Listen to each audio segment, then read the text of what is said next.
Hello everyone. This is Shruti Pandey from the Department of Chemical Engineering at IIT Kanpur, and I welcome you all to the lecture number 13 of the chapter Aldehydes, Ketones and Carboxylic Acids in Chemistry. So in the previous lectures we had already completed everything in detail about aldehydes and ketones, be it the IUPAC nomenclature or their physical properties or their preparation, and in the end we also completed the chemical reactions of aldehydes and ketones. In the previous lecture we were talking about the carboxylic acids. We had already discussed about the IUPAC and the common name system of the carboxylic acids, as well as the preparation of carboxylic acids using several techniques. So first of all, I will just revise the several ways by which we can prepare carboxylic acids, and then we will start with the questions, because we have not discussed the questions in the last lecture. So first we will discuss a few questions and then we will start the new topic. So we had discussed the methods of preparation and different techniques. I will just summarize everything.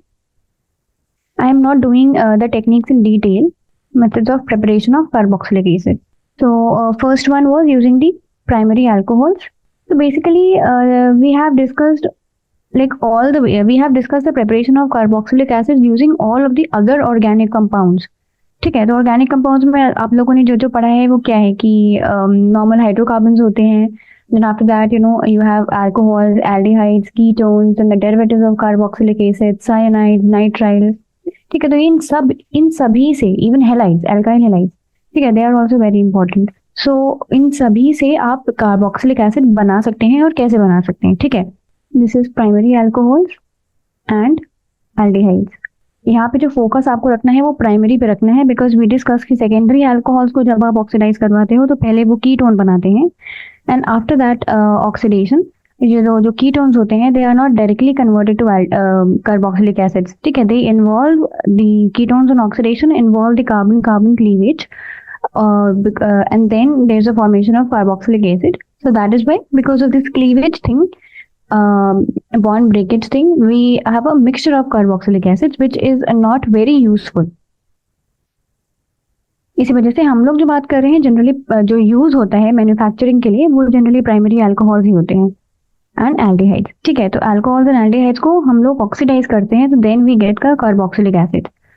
Obviously we have discussed कि for in the case of alcohols we need to use the strong oxidizing agents. ठीक है, mild oxidizing agents use करेंगे तो primary alcohols will only get oxidized till aldehydes. ठीक है, after that the reaction will stop at the aldehyde stage.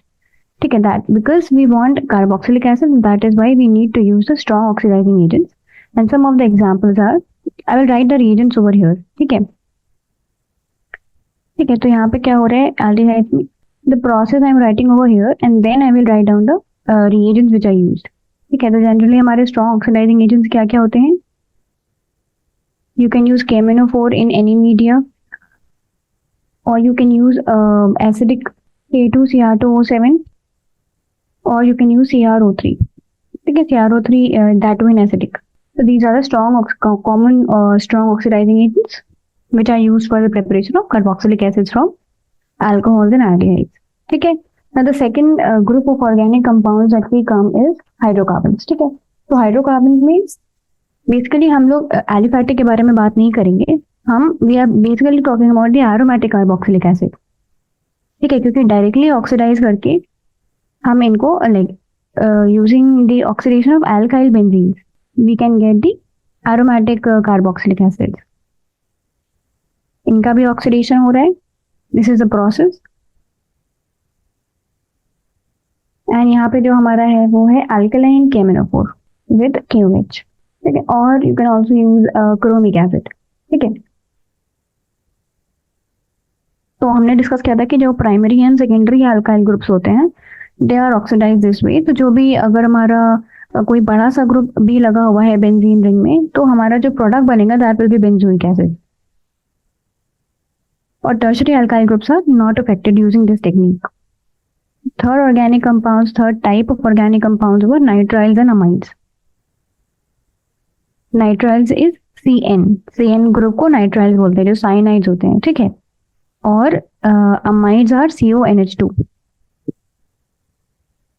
ठीक है। तो इनका सिंपली हाइड्रोलिसिस करते हैं in presence of either a base और एन एसिड। ये सिंपल हाइड्रोलिसिस है, प्लस H+ और OH-।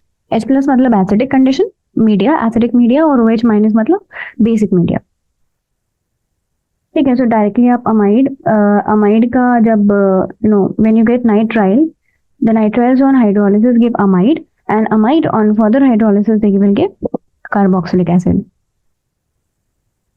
ठीक है। ग्रिग्नार्ड रीजन में आप इसमें CO2 से रिएक्शन करवाते हैं and you can get the corresponding carboxylic acid with 1 extra carbon, ठीक है। यहाँ पे आपको ध्यान देना पड़ेगा क्योंकि जो हमारा रिएजेंट है CO2, it is already having a carbon atom, so that is why the product carboxylic acid will have 1 carbon which is more than the Grignard reagent. Then we also discussed कि अगर like if we are given the alkyl halides, ठीक है, if our reactant is alkyl halide, then we can first use the you can use NaCN as a reagent and then form the cyanide, and फिर आपको पता है cyanide से you will use the third technique to go to the carboxylic acid. Similarly, from the alkyl halides you can first prepare the Grignard reagent, ठीक है। तो basically जो alkyl halides होते हैं, या तो आप Grignard reagent वाली टेक्निक यूज कर लो, और या तो आप ये वाली टेक्निक यूज कर लो, डायरेक्टली नहीं बना सकते, ठीक है। तो आपको पहले इन दोनों थर्ड और फोर्थ में से कोई एक चीज बनानी होगी, फिर फर्दर आप कार्बोक्सिलिक एसिड मैन्युफैक्चर करेंगे। इनमें भी बेसिकली फर्स्ट स्टेप के बाद हाइड्रोलिसिस ही होता है। The next organic compounds are acyl halides. Acyl halides are COCl, ठीक है, सॉरी COX। अकाइल क्लोराइड के बारे में बात करेंगे, then that will be COCl, ठीक है। एंड एनहाइड्राइड, एनहाइड्राइड का हमने स्ट्रक्चर भी डिटेल में देखा था, यहाँ पे भी सिंपल हाइड्रोलिसिस है। Last set of compounds esters. So this was a summary of what we did in the last lecture. Now for the revision purpose I will do a certain few examples and questions which will be based on the methods of preparation of carboxylic acid. Okay, so basically the question says that you have to carry out the following transformation. Okay, so that means the question is saying that you would be given a reactant and you would be given the product. Okay, now it is not necessary that there would have to be a single reaction between them. Okay, there can be multiple steps between that reactant and product, and you have to figure out कि what will be the actual series technique, ठीक है। actual कौन से वे से, कौन से path से आपको वो प्रोडक्ट मिलेगा, ठीक है। तो initially it might seem a little complicated, but it is not. I will let you know some of the techniques that are used to do some these type of questions. So the first question says butane 1-ol, मतलब it is an alcohol, to butanoic acid, ठीक है। तो as you can see butane 1-ol maybe you have 4 carbon atoms, and butanoic acid also you have 4 carbon atoms, ठीक है। so that means, और alcohol से acid बनाने में just now अभी हमने क्या डिस्कस किया कि when you want to convert the alcohols to acid, carboxylic acid, what you do is simple oxidation, ठीक है, using the strong oxidising agent, ठीक है। तो इसमें और कोई ट्रिक नहीं है, it is a simple question जिसमें you have to simply oxidise the alcohol. I will also write down the reaction. So we can use any reagent. I am using the Jones reagent, ठीक है। This is simply CrO3 मतलब chromic oxide, and H2SO4 मतलब we are using it in the acidic media, ठीक है। तो आपको पता होगा कि जो ऑक्सीडाइजिंग एजेंट्स होते हैं जनरली उन्हें एसिडिक या तो बेसिक मीडिया में ही यूज किया जाता है। So this is also known as Jones reagent, ठीक है। And you will get this OH group will convert to COH group, ठीक है। This is butanoic acid. You could also use alkaline KMnO4, or you could use acidic K2Cr2O7. Everything is fine. It must be a strong oxidizing agent. Mild oxidizing agent अगर आप use करते हो तो आपको product में you will gate aldehyde, ठीक है, you will gate butanol, you will not gate acid, ठीक है। तो ये बात ध्यान रखना है कि आपको जो भी ऑक्सीडाइजिंग एजेंट यूज करना है you have to use strong oxidising agent, ठीक है। Second question says benzyl alcohol to phenyl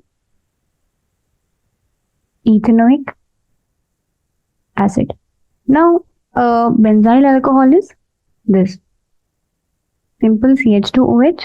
ठीक है, तो बेंजाइल अल्कोहल को several time students confuse it with phenol, but phenol is simply benzene ring में OH is attached, that is known as phenol. यहाँ पे benzyl alcohol है मतलब this CH2OH is attached to the benzene ring, ठीक है, तो आपको confuse नहीं होना है। This is benzyl alcohol. Now phenyl ethanoic acid, so when you draw the structure of phenyl ethanoic acid, you will find that you have CH2COOH group attached to the benzene ring.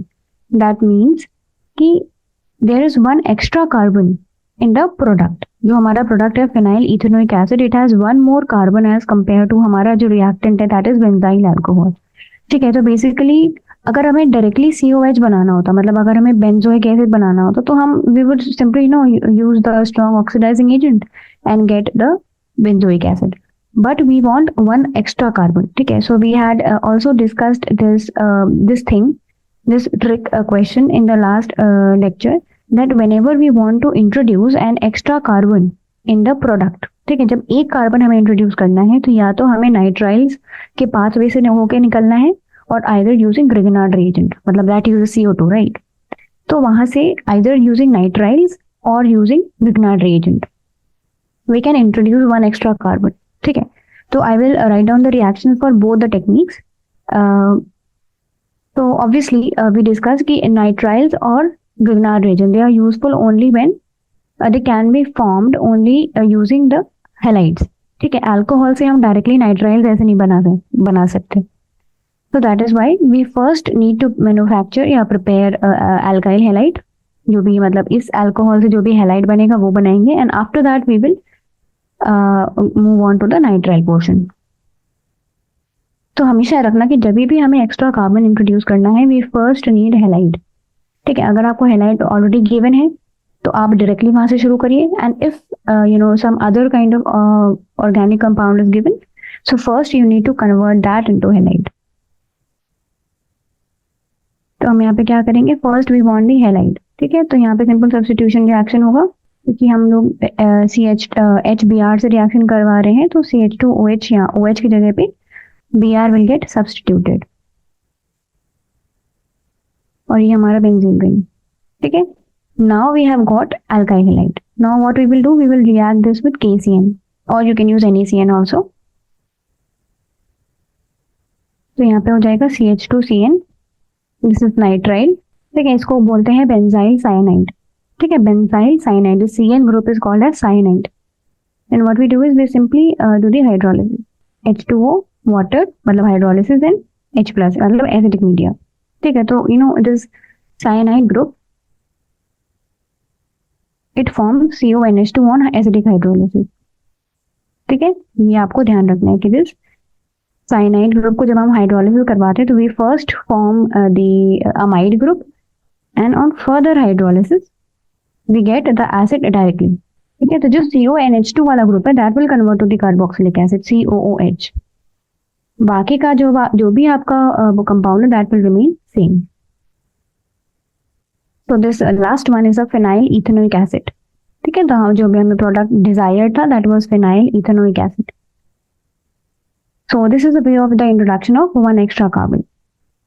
One way, ठीक है, one way was using the nitride. Now another way I will also mention that is using the Grignard reagent. अच्छा, Grignard reagent को prepare कैसे करते हैं? Grignard reagents are also made through alkyl halides only, ठीक है, alcohol से directly नहीं बना सकते, तो इसमें भी we first need to prepare alkyl halide. This is the reactant given, but first we need to prepare halide, ठीक है। और Grignard reagent is RMgX, ठीक है। तो इसमें आपको मैग्नीशियम से रिएक्शन करवाते हैं in presence of ether, then on the reaction of this CO2 and then hydrolysis we will get sorry CH2COH। ठीक है, तो ये दोनों टेक्निक्स बहुत इंपॉर्टेंट है। जनरली इनका एक क्वेश्चन हर एग्जाम में आता ही आता है, बिकॉज इतना ये थोड़ा ट्रिकी क्वेश्चन है और लोग नहीं कर पाते हैं, they are not able to figure out कि how can we use alcohol to prepare acids in this way with one extra carbon atom. ठीक है, नॉर्मल सेम कार्बन एटम्स के लिए तो आप ऑक्सीडाइजिंग एजेंट डायरेक्टली यूज कर ही सकते हैं। Now the next question says you have to prepare 3 nitrobromobenzene. ठीक है, तो 3 nitrobromobenzene, I am right on the structure, क्योंकि नाइट्रो है और ब्रोमो है तो इसका मतलब बेंजीन में नाइट्रो लगा हुआ है और ब्रोमो ग्रुप लगा हुआ है। ठीक है, और 3 है मतलब यहाँ पे ब्रोमीन है। ठीक है, you have to prepare 3 nitrobenzoic acid, मतलब नाइट्रो ग्रुप वही रहेगा और बेंजोइक एसिड मतलब Br की जगह आपको, तो बेसिकली आपका प्रोडक्ट क्या होना है 3 नाइट्रोबेंजोइक एसिड। यहाँ पे आपको COOH चाहिए। ठीक है, तो यू मस्ट बी थिंकिंग, क्योंकि यहाँ पे because this bromide group is already there Br। ठीक है, and you need to introduce COH at the same place at the same location, है ना। So again we will use the previous technique, that is यहाँ पे भी एक extra carbon आया हुआ है। ठीक है, एक्स्ट्रा कार्बन कहाँ से इंट्रोड्यूस करेंगे, the best way is to use the Grignard reagent. ठीक है, तो what will be the reaction, यहाँ पे आपको हैलाइड ऑलरेडी दे रखा है। ठीक है, पिछले वाले केस में हैलाइड नहीं था, अल्कोहल था, तो आपने उससे पहले हैलाइड बनाया था। This is magnesium in ether, first CO2 and then acidic hydrolysis. So what you will get, or you can also, if you want, you can also write down both of the steps separately. ठीक है, मैंने दोनों एक साथ ही दिखा दिए using this Roman numeral technique. You can also show it separately. Now the next question says you have to prepare benzene 1,4 dicarboxylic acid using 4-methyl acetophenone. ठीक है, तो 4-methyl acetophenone हमारा रिएक्टेंट है। The structure of 4-methyl acetophenone is, fourth पे methyl लगा हुआ है। ठीक है, so this is CH3 and this is acetophenone। ठीक है, सो आपको क्या करना है, because in the product you have COOH in the case of in place of COCH3 and another COH in CH3। ठीक है, तो बेसिकली आपको दोनों को ऑक्सीडाइज करना है, एक को ऑक्सीडाइज करना है और एक को हाइड्रोलाइज करना है। ठीक है, हियर ऑल्सो जो अल्काइल बेंजीन में हमने पढ़ा था, जो सेकंड टेक्निक था, उसमें क्या था, when you react this with the KMnO4 in KOH, that is alkyl KMnO4, you will get this CH3 group, it will oxidize to COK group। ठीक है, तो यहाँ पे भी जो ऑक्सीडेशन होगा वो दोनों साइड होगा। And on hydrolysis this is benzene 1,4 dicarboxylic acid. ठीक है, 1 और 4th पोजीशन पे लगा है, एंड इसका जो एक स्पेशल नेम भी होता है जो आपको काफी जगह बुक्स में मिलेगा, दैट इज तेरेप्थिलिक एसिड। तो the next question says you have to convert cyclohexene मतलब you have one double bond over there. ठीक है, तो साइक्लोहेक्सीन कैसे होगा, साइक्लोहेक्सीन ऐसा होता है एंड हेक्सीन में आप कहीं पे भी एक डबल बॉन्ड लगा दो, so that is cyclohexene to hexene 1,6 dioic acid. Dioic acid मतलब 1,6 पे डाइओइक मतलब दोनों ही एंड्स ऑफ द चेन पे आपको COH ग्रुप लगाना है, एंड हेक्सीन मतलब चेन ओपन हो गई है। ठीक है, हेक्सीन 1,6 डाइओइक एसिड। ठीक है, तो इस रिएक्शन के लिए आपको, क्योंकि ये सिंपल एक एल्कीन है, मतलब एरोमेटिक नहीं कहेंगे, बट हाँ साइक्लिक एल्कीन है। ठीक है, साइक्लिक एल्कीन है, and you have to open this chain, open this closed cycle to form a aliphatic chain. तो यहाँ पे भी आपको you simply need to use a strong oxidising agent and heat for breaking of the chain. तो क्या होगा, जिस जिस कार्बन में ये डबल बॉन्ड लगा हुआ है वहां पे COH ग्रुप लग जाएगा, मतलब वहां पे एंड में जो CH3 ग्रुप लगे होंगे वहां पे वो ऑक्सीडाइज हो जाएंगे। ठीक है, this is hexene 1,6 dioic acid. Let me right down the name and the common name that you will find in many books and the texts, that is adipic acid। ठीक है, अच्छा, one thing when you want to convert the aldehyde to acid, ठीक है, you can simply use any of the mild reagents। ठीक है, जो हमने aldehyde वाले पोर्शन में भी पढ़ा था कि when you want to oxidize aldehyde you can use mild reagents like a Tollens reagent or the Fellings reagent। ठीक है, जो कि Tollens टेस्ट और Fellings टेस्ट में यूज होते हैं। you can use those mild reagents and you will can directly convert it to the aldehyde to the acid. So this was all for on the basis the questions that were related to the preparation of carboxylic acid. इसमें the most important thing is कि how you can use the alkyl halides to prepare acids. ठीक है, क्योंकि वो direct preparation नहीं है. मतलब बाकी में आपको क्या है कि जो when you are using the carboxylic acid derivatives, you can directly do the hydrolysis either in the acidic media or in the basic media and you can get carboxylic acid. In the case of alkyl halide, ठीक है, when you want to prepare carboxylic acid, direct preparation नहीं है. You can go through either the cyanide or the nitrile compound or you can go through the Grignard reagent path. ठीक है, ये दोनों ही techniques अच्छी हैं, they are equal. But they introduce one extra carbon that is coming from either the cyanide, the CN of the cyanide, or you can get one extra carbon from the CO2. ठीक है, तो इस वजह से in every exam they ask one or two such types of questions in which you will be having extra carbon atoms just to test कि आप direct oxidation करवा के तो product नहीं बनवा रहे हैं. ठीक है, so you must be aware of this thing.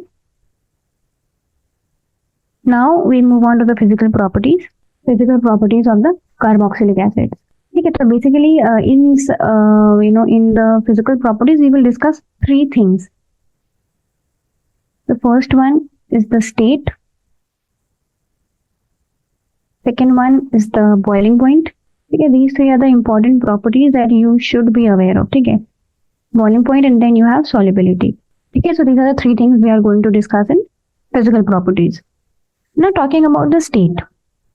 जो aliphatic carboxylic acids होते हैं, हम aromatic के बारे में बाद में करेंगे. We are talking now about the aliphatic acids. Up to 9 carbon atoms, they are colorless liquids at room temperature with unpleasant odors. ठीक है, तो if we are talking about C1 से लेके C9, ठीक है, this is मतलब C1 मतलब with 1 carbon, the carboxylic acid with 1 carbon atom, and C9 मतलब the carboxylic acid with 9 carbon atoms. They are colorless liquids.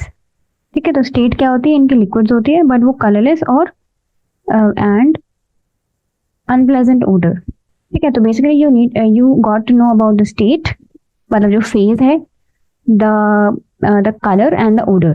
ठीक है, ये तीन चीजें आपको इस इंफॉर्मेशन से पता चली. ठीक है, जो हायर एसिड्स होंगे which are greater than C9, they are wax like solids and they are odorless. Basically we can say that इतने highly volatile होते हैं कि you will not be able to have a smell of these acids. ठीक है, तो वो odorless हो जाते हैं.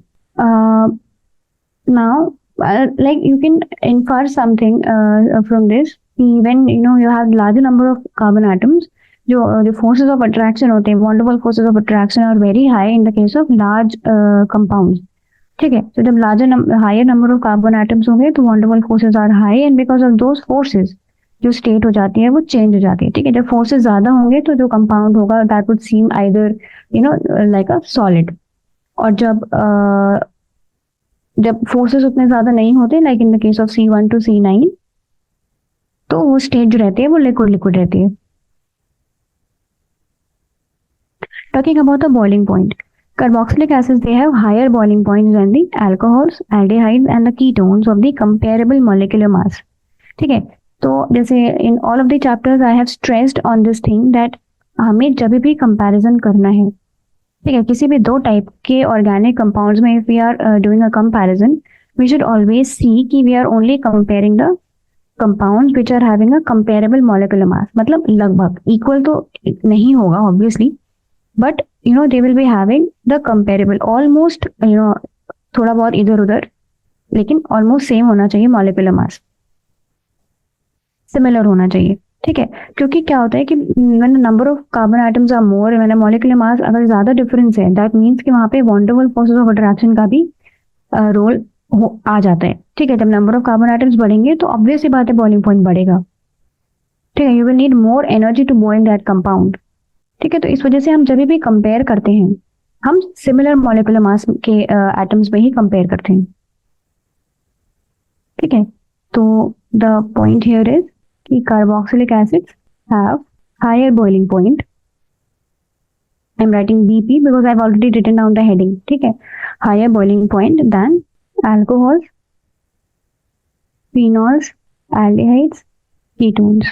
I will erase phenol here because then that would mean that I am deviating myself from this comparable molecular mass thing. ठीक है, तो यहाँ पे sorry for this. Alcohols, aldehydes and ketones of similar molecular mass.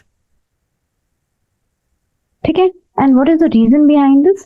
The reason behind this is because of the extensive intermolecular hydrogen bonding among the carboxylic acid molecules.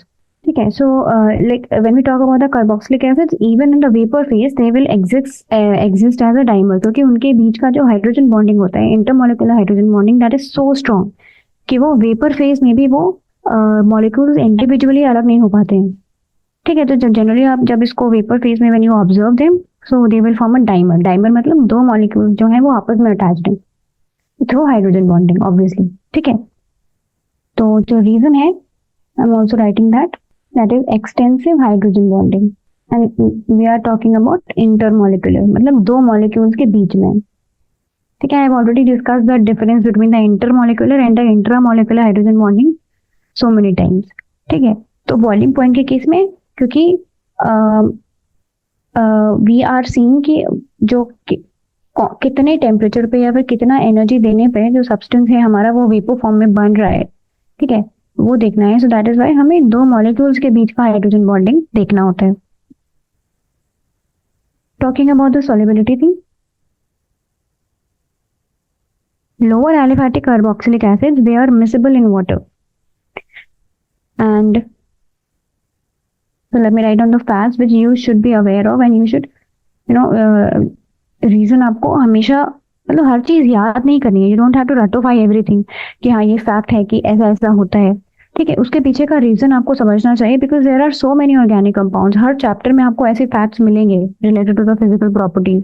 ठीक है. तो if you want to learn everything, you will get confused at the time of exam. So that is why always I say you should always learn everything या फिर understand everything with a reason, with a logic. So you will not be able to get confused.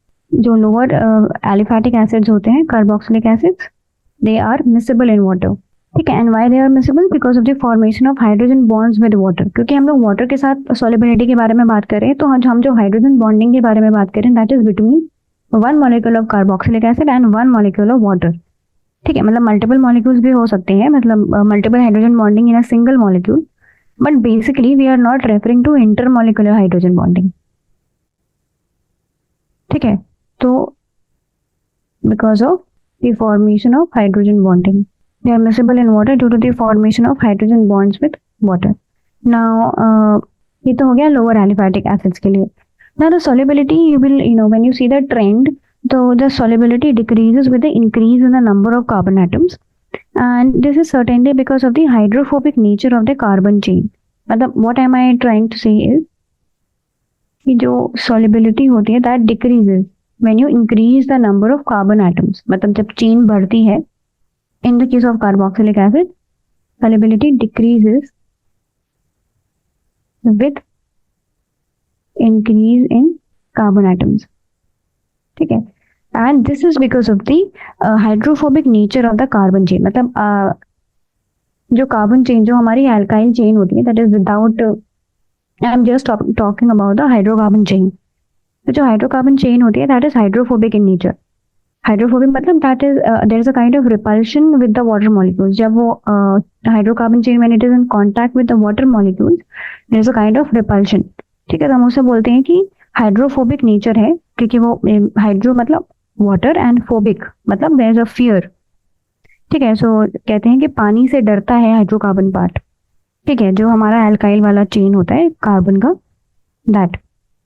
So, when you increase the number of carbon atoms, then that repulsion will obviously increase. 4 carbon atom में कम repulsion होगा, जो और 8 carbon atom वाली chain में ज्यादा repulsion होगा. तो that is why जब रिपल्शन ज्यादा होगा तो सॉलिबिलिटी कम हो जाएगी, ठीक है। When you have 10 carbon atoms the repulsion will be very large and because of that solubility will be decreased, ठीक है। So that is the reason. और ये सिर्फ कार्बोक्सिलिक एसिड्स के लिए ही नहीं है, ये चीज आप हर काइंड ऑफ ऑर्गेनिक कंपाउंड में देखोगे, बी दी एल्कोहल्स दो दी एल्डिहाइड, जब भी आप चेन बढ़ाते हो तो सॉलिबिलिटी कम हो जाती है। This is the common part, ठीक है। Another carboxylic acids, they are also soluble in a less polar organic solvents like benzene, ether, alcohol and chloroform.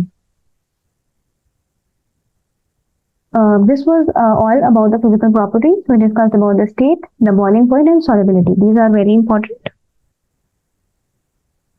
Now we will move on to the chemical reactions. So like we will divide it, जैसे कि we do it for every chapter. We divide the chemical reactions into several categories for the purpose of understanding. So here also I will the first category that we will be talking about is reactions involving cleavage. Cleavage मतलब bond breaking को हम लोग chemistry terms में cleavage भी बोलते हैं, कोई चीज टूट रही है, ठीक है। तो involving the cleavage of OH bond, मतलब यहाँ पे जब हम लोग कार्बोक्सिल ग्रुप बनाते हैं तो क्या होता है, COOH. So there are some reactions which basically involve this bond cleavage. There are some other reactions which involve the cleavage of CO bond, मतलब ये वाला। बट अभी जो है हम इस बॉन्ड के बारे में, OH बॉन्ड के बारे में बात करें, ठीक है। तो जैसे कि यू मस्ट हैव सीन, जैसे कि आप मिनरल एसिड्स लेते हैं, मिनरल एसिड मतलब I am talking about HCl, H2SO4, HNO3, ठीक है। So they are known as acid.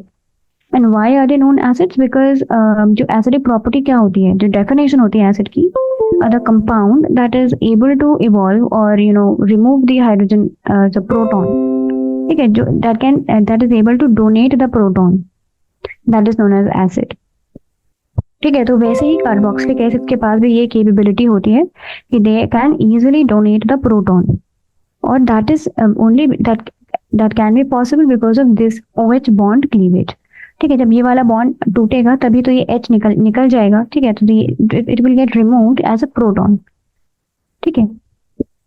So we are talking about these reactions. तो इसमें हम सिर्फ रिएक्शन ही नहीं पढ़ेंगे, we will also talk about the acidity of the carboxylic acids in detail.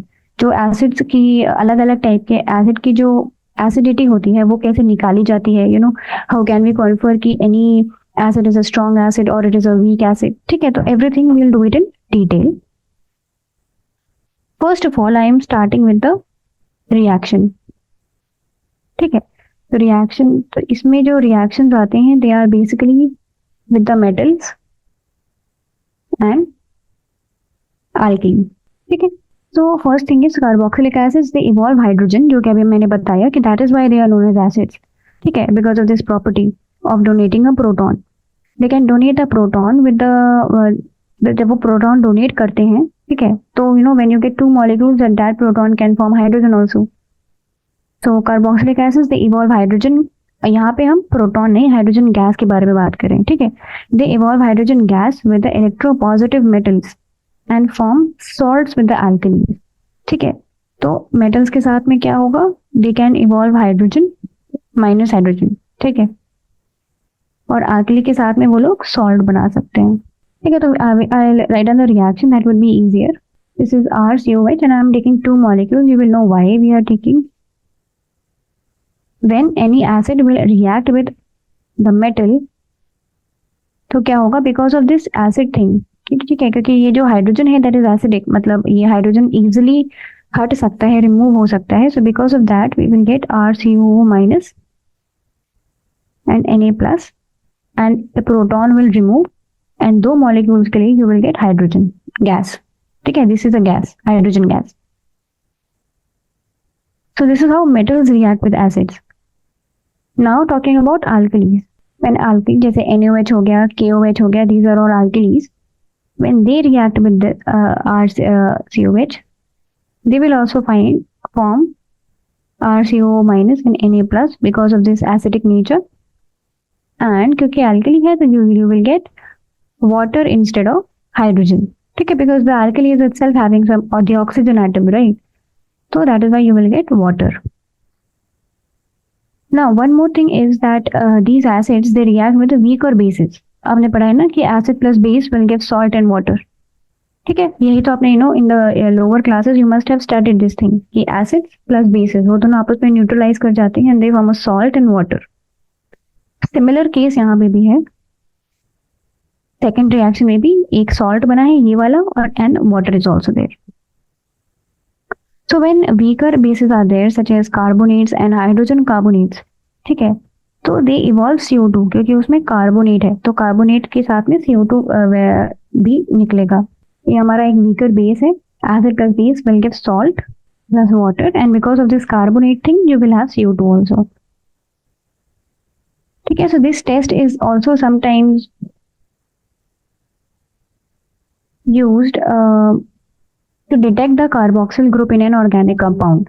ठीक है, तो अगर आपने मतलब आप जो भी आपको ऑर्गेनिक कंपाउंड दे रखा है and you react with any of the weaker basis, ठीक है, और आप देखो कि CO2 इवॉल्व हो रहा है. जब CO2 इवॉल्व होता है तो वो बबल्स के साथ इवॉल्व होता है. ठीक है, so that is why you will get CO2. Okay, they also dissociate in the water to give the carboxylate anions and the hydronium ion. Let me write down the reaction. ये water dissociation होता है वो कैसा होता है? ठीक है, जब आप वाटर से इसका वाटर में ये डिसोसिएट करता है सो बेसिकली तो ये क्योंकि एसिडिक नेचर के बारे में हम बात करें तो it will obviously give H plus मतलब प्रोटॉन देगा तो that proton with H2O will give H3O plus और हमारे पास क्या बचेगा RCOO माइनस. ठीक है, that is dissociated into two parts H plus and RCOO minus. ठीक है, तो जो हमारा फाइनल प्रोडक्ट होगा वो रेजोनेंस स्टेबलाइज्ड होता है. How? Let me show you. This is ORC this thing. ठीक है, तो ये रेजोनेंस हो रहा है यहाँ पे रेजोनेंस स्टेबलाइज्ड स्ट्रक्चर बनता है. तो जब हम डिसोसिएशन ऑफ वाटर के बारे में बात करते हैं तो you must have heard of the equilibrium constant. ठीक है, in chemistry itself when you are doing the chapter which is related to the acids and the bases. तो वहाँ पे जो equilibrium constant होता है that is defined as the concentration of the products divided by the concentration of the reactant at the time of equilibrium, है ना. तो उससे हम ये define करते हैं equilibrium constant. ठीक है, तो हमारा प्रोडक्ट क्या है H3O प्लस है और RCO माइनस है. सिमिलरली हमारा जो रिएक्टेंट है वो नीचे आएगा. ठीक है, तो हम इसे क्या बोलते हैं इक्विलिब्रियम कांस्टेंट. और एक जो दूसरी चीज डिफाइंड होती है इन रिएक्शंस के लिए that is Ka. Ka is more important in terms of when you commercialise करते हैं हम जब चीजों को तो Ka is more important and that is nothing. आप when you simply multiply this water thing with K equilibrium you will get Ke and that is known as acid dissociation constant. अब इसका यूज क्या होता है कि जो acid dissociation constant है that is Ka. ठीक है, जब आप उसका नेगेटिव लोगैरिथम लेते हो then it is known as Pka. ठीक है, नेगेटिव लोगैरिथम जब आप इसका लेते हो तो हम उस क्वांटिटी को जो वैल्यू आता है that is Pka. So the strength of the acid is indicated by its Pka value. ठीक है, तो मतलब जो भी Pka वैल्यू किसी एसिड का डिसोसिएशन के साथ में आएगा that will tell about the strength of the acid. So in general what the trend is that the smaller the Pka value the stronger will be the acid. मतलब ऐसा उल्टा होता है यहाँ पे. Pka ज्यादा है इसका मतलब ये नहीं है कि एसिड स्ट्रॉन्ग है. अगर Pka वैल्यू कम है दैट मीन्स कि एसिड स्ट्रॉन्गर है. ठीक है, तो जनरली जो हमारे Pka the acid which have the Pka which is less than 1 they are said to be very strong acids. ठीक है, वेरी स्ट्रॉन्ग होती है जैसे कि मिनरल एसिड्स होते हैं उनका Pka आप सबका देखोगे ना जनरली H2SO4 हो गया इन सबका Pka is less than 1. For Pka 1 to 5 they are moderately strong. For Pka 5 to 15 they are weaker acids. 5 to 15 के रेंज में they are weaker acids. जैसे कि HCl का जो Pka होता है वो 5 to 15 के रेंज में होता है. और जो Pka above 15 you will call them as extremely weak acids. ठीक है, so that is why this water dissociation thing is important because you can categorize कि एसिड जो है वो स्ट्रॉन्गर है कि वीकर है. और अच्छा वीकर एसिड मतलब एसिड क्या होते हैं जो प्रोटॉन डोनेट करते हैं. ठीक है, so stronger acid means that acid can donate a proton very easily. ठीक है, बहुत आसानी से उसने प्रोटॉन डोनेट कर दिया, that is why we call them as strong acid. ठीक है, क्योंकि वो अपना काम बहुत आसानी से कर रहे हैं, इस वजह से वो स्ट्रॉन्ग है। And if the H plus is attached to that acid very firmly and is not able to get removed, then we call it as weak acid। ठीक है, तो कार्बोक्सिलिक एसिड जो होते हैं वो जनरली वीकर होते हैं देन द मिनरल एसिड्स। जो मिनरल एसिड मतलब HCl, H2SO4 and HNO3 and all, so these are the mineral acids, but they are stronger than the alcohols। So this was all about the acidity thing। There are other trends related to the acidity that we will discuss in the next lecture, and we also will do several questions related to these। Thank you।